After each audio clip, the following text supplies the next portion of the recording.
માતા ચામુંડા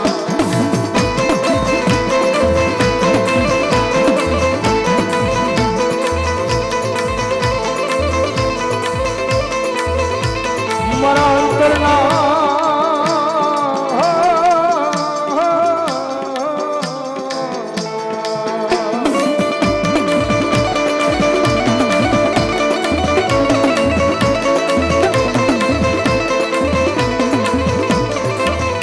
મારા અંતરના ઊંડાણની વાતું મારી જોગ માયા ચામુંડા તારી સિવાય મારી કોણ સાંભળે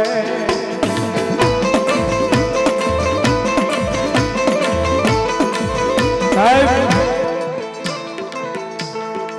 અમારે ભાઈ મયુરભાઈ ને એક જ નિશાન હતું મારી એક જ ધૂન લાગી હતી તુહી ચામુંડા તુહી ચામુંડા તુહી ચામુંડા